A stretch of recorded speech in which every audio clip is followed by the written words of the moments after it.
All right, to talk about the potential way ahead for the U.S. and Canada, let's go to Julian Karaguesian, Department of Economics at McGill. Thanks for joining us today. Thank you for having me, Morella. Who's winning this round, the U.S. or Canada/Ontario?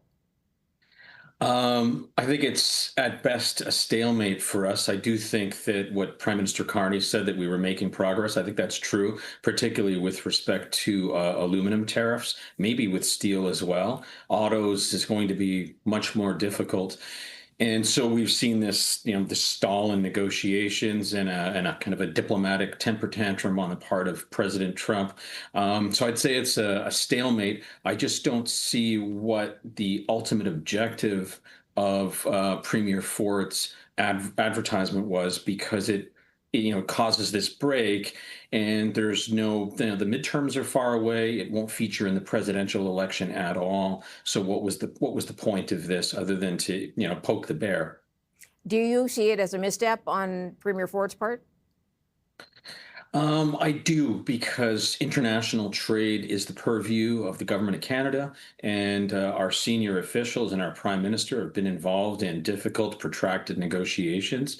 And I think it should be left up to the government of Canada to continue to negotiate with the Trump administration.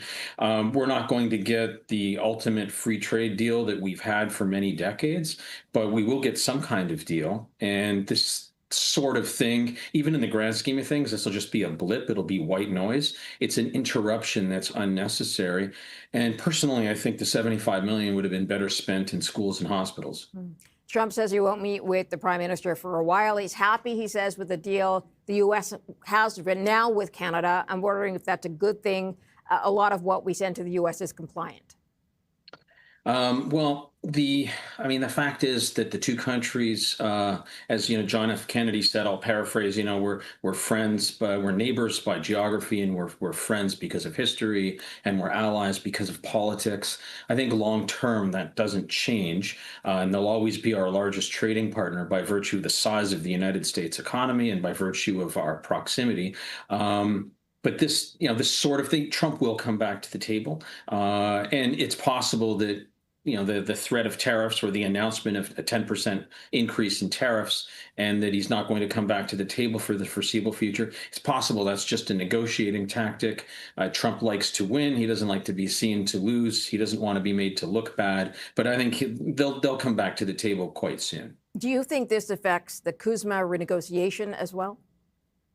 I don't think it'll have a long-lasting impact. The irritant, the ad, and the invoking of Ronald Reagan, and basically the undermining of the attempted undermining of the Trump narrative about Reagan and MAGA.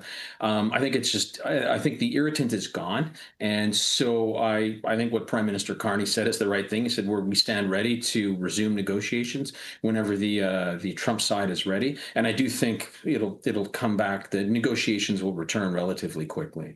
Julian, as you know, provinces and territories are trying to increase trade amongst each other as partners and also diversify trade outside of the U.S. How would you rate the effort so far?